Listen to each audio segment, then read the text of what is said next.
திருச்சிற்றம்பலம் சிவாய நம. மணக்கோலத்தில் மகாதேவன்ற வீடியோ ஒன்று போட்டுருந்தோம், பாகம் 1. இன்றைக்கி இப்போ போடுறோம் பாகம் 2. ஸ்கிப் பண்ணாமல் கடைசி வரையும் பாருங்கள். அவர் மணக்கோலத்தில் எவ்வளோ இதாக இருந்தார், அவரை எவ்வளோ அரவணைச்சி எவ்வளோ ட்ரெஸ் பண்ணி அவரை எவ்வளோ மணவறைக்கு வரவேற்றாங்க, எவ்வளோ தாளம் எவ்வளோ மேளம் எல்லாமே வீடியோக்குள்ளே போகலாம், வாங்க பார்க்கலாம். திருச்சிற்றம்பலம் சிவாய நம. பஞ்சவத்திரம் ரிஷபகேது முதலான சூலம் ஏந்திய 10 கோடி பேர் சூழ காலக்கினி ருத்திரன் சேர்ந்தான். 72 கோடி பூதகணங்கள் சூழ பிரம்மாண்ட ருத்திரன் விரைந்து வந்தான். இன்னும் அநேக கோடிக்கணக்கான கணங்கள் சூழ ஆடகேச ருத்திரனும் வீரபத்திரனும் மகாசாஸ்தாவும் ஏகதச ருத்திரனும் சேர்ந்தார்கள். அஷ்டமூர்த்திகளும் அங்கு விரைந்தனர். குண்டோதரன், கண்டாகர்ணன், பினாகி, பானுகம்பன், சங்குகர்ணன், காலகண்டன், தண்டி, நீலன், கரன், விஸ்மவமாலி, ஈசனன் ஆகியோரும் தங்கள் பூதகணங்களுடன் கைலையை அடைந்தனர். தேவர்களும் இந்திரனும் நட்சத்திர கூட்டங்களும் சந்திரனும் மற்றும் கிரகங்களும் வித்யாதரனும் முனிவரும் அங்கு குழுவினர்கள். வேதம் முதலான சாஸ்திரங்களும் மந்திரங்களும் இறைவனுடன் செல்ல திருவுருவம் கொண்டு சேர்ந்தன. அன்னவாகனத்தில் பிரம்மனும் கருட வாகனத்தில் விஷ்ணுவும் கைலையை அடைந்தார்கள். இவ்வாறாக இறைவன் திருமண கோலம் கொண்டு எழுந்தருளும்போது அவருடன் செல்ல அனைவரும் கூடியதைக் கண்டு மிகவும் சந்தோஷத்துடன் நந்திதேவர் ஈசனிடம் சென்று தெரிவித்தார். ஈசனும் அவர்களை தம்முடன் அழைத்து வருமாறு நந்தியிடம் கூறினார். அனைவரும் எம்பெருமான் முன்பு அவரை வணங்கி வேத வாக்கியங்களால் பலவாறு போற்றினர். பிரபோ, தங்கள் கருணையே கருணை. சனகதியாருக்கு ஞானம் உபதேசிப்பதில் மூலம் நாங்கள் உய்யும் வண்ணம் யோகத்தை காட்டி அருளினீர்கள்.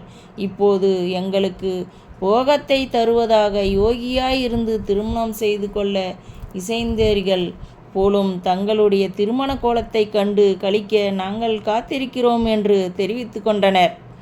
ஈசனும் அவர்களுடைய வேண்டுகோளை ஏற்று பிரம்மனை பார்த்தார். அப்போதே நான்முகனும் மணக்கோலத்திற்காக ஆடை ஆபரணங்களை ஈசன் முன்பு சமர்ப்பித்து அவற்றை ஏற்றுக்கொள்ளுமாறு வேண்டினார்.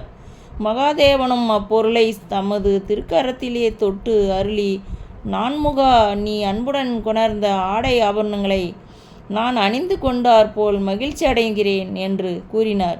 அப்போது அவர்களுடைய திருமேனியிலே அணிந்திருந்த அரவங்கள், எலும்பு மாலைகள் முதலான அனைத்தும் மறைந்து போயின.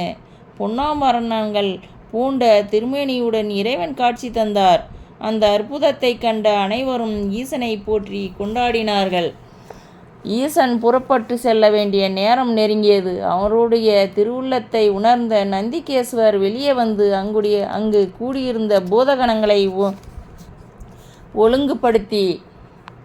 ஒழுங்குபடுத்தி செய்தனர். அழகிய தோற்றத்துடன் வெளிப்பட்ட ஈசன் குண்டோதரனுடைய வலிமை மிகுந்த தோள்களின் மீது தம்முடைய திருவடியை வைத்து இறைவனுக்கு ஆர்த்தி எடுத்தனர். குழந்தைகளும் சிறுவர்களும் ஹரஹர என்று பேர்வழி எழுப்பி தங்கள் மகிழ்ச்சியை தெரிவித்து கொண்டாடினர்.